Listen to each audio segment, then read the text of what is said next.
Zinc ने क्या दिया, जिंक सॉलिड ने Zn2 पॉजिटिव दिया, 2 इलेक्ट्रॉन, ठीक है, सिंपल सी बात है।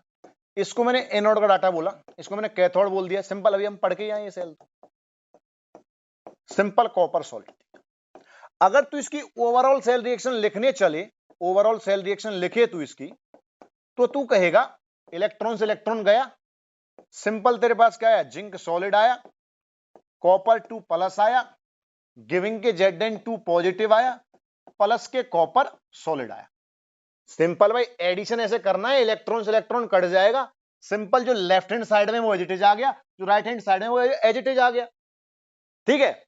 अब मैं कह रहा हूं कि ध्यान रखना, इसकी इस बात से मैं क्या बताना चाहता हूं, इस बात से मैं ये बताना चाहता हूं कि अगर कोई भी सेल फुल सेल होगा, उसकी सेल रिएक्शन में इलेक्ट्रॉन नहीं आएंगे, ठीक है।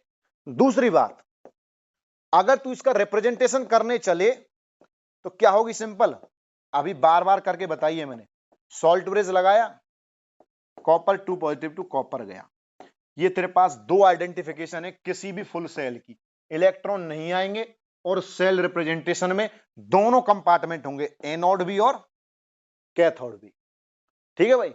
अब आप कहेंगे आपने ये बात जोड़ी क्यों, यहां पे इसी पॉइंट को जोड़ता हूं, सुनना,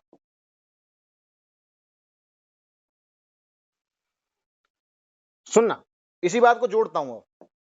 देख भाई, मैं एक क्वेश्चन और देता हूं, मैं कहता हूं तेरे से कि तुझे एक ई नॉट गिवन है, Cu positive to Cu2 positive to Cu positive, जिसकी वैल्यू कुछ भी x है, और मैं तुझे एक क्वेश्चन और देता हूं, मतलब एक पूरा डाटा दे रहा हूं इस क्वेश्चन में, और मैं कह रहा हूं कि तेरे पास एक और डाटा है Cu से Cu पॉजिटिव, जिसकी वैल्यू y है, और अब मैं तुझसे पूछता हूं कि तू मुझे डाटा बता, E naught Cu2 positive to Cu बता दे, निकाल के दे दे मुझे, वीवीआई इंपोर्टेंट सवाल है, लास्ट कॉन्सेप्ट इस लेक्चर का, लास्ट कॉन्सेप्ट, ठीक है भाई।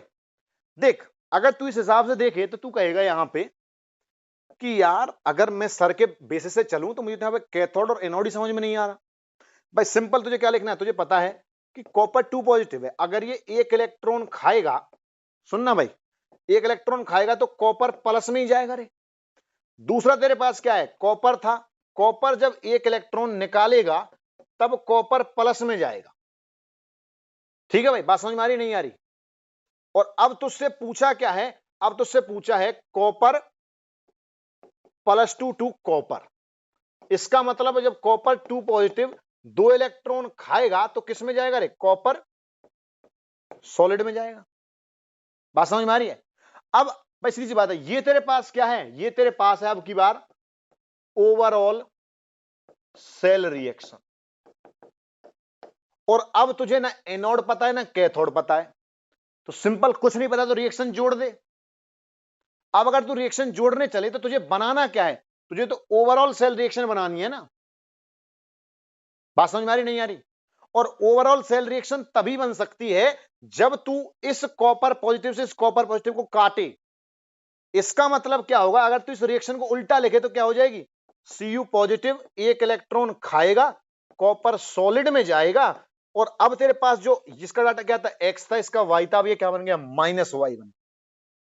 इसका मतलब ये होगा कि अब तेरे पास क्या हो जाएगा, सिंपल, जब तू इसका एडिशन करेगा, जब तू इसका एडिशन करेगा तो सिंपल तेरे पास क्या हो जाएगा रे, मैं इसको अगली स्लाइड पे लेके चलता हूं, देखना देखना, सिंपल तेरे पास क्या डाटा बन गया, एक तो तेरे पास क्या था, Cu था, उस Cu के केस में क्या था, Cu पॉजिटिव से Cu था, और अब तुझे पता ये है, अब मैंने जो दोबारा में जो रिएक्शन चलाई है वो यहां से चलाई है, और तुझे डाटा किसका चाहिए था, ई नॉट Cu2 पॉजिटिव से Cu का डाटा चाहिए था, ये तेरे पास क्या है, ओवरऑल सेल रिएक्शन थी।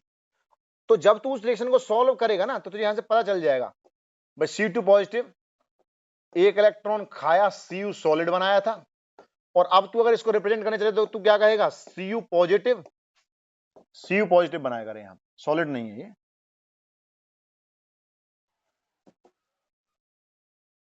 ठीक है ना, ये तेरे पास क्या है, Cu पॉजिटिव है, और अब यहां पे क्या है, Cu पॉजिटिव है, एक इलेक्ट्रॉन खाएगा तो Cu सॉलिड में जाएगा, अब तू ओवरऑल सेल रिएक्शन निकालने चले तो इस Cu से तो ये Cu कट जाएगा, लेकिन तेरे पास ओवरऑल सेल रिएक्शन क्या निकल के आई? कॉपर सॉलिड निकल के आया। ये क्या है तेरे पास? ओवरऑल सेल रिएक्शन है, ठीक है ना। अब आप कहोगे कि भैया E0 में यहां पे एनोड का लूं, कैथोड का लूं, किसका लूं, कैसे इसको सॉल्व करूं? और ऐसे सवाल पेपर में मिलते हैं ऐसे सवाल। अब इस केस में तुम्हें क्या ध्यान रखना है? तो इस केस में यह ध्यान रखना है कि फुल सेल की सिर्फ दो ही आइडेंटिफिकेशन थी, क्या? ओवरऑल सेल रिएक्शन में इलेक्ट्रॉन नहीं आएंगे, इसका मतलब ये फुल सेल तो नहीं है रे। दूसरी बात, सेल रिप्रेजेंटेशन मुझे अब की बार गिवन नहीं है, और अगर गिवन नहीं है, फुल तो नहीं है, मुझे क्या है? या तो किसी के सिर्फ एक ही डाटा मुझे गिवन है। तो ऐसी सेल, ध्यान रखना, ऐसी सेल जिनकी ओवरऑल सेल रिएक्शन में इलेक्ट्रॉन आए और जिनमें एक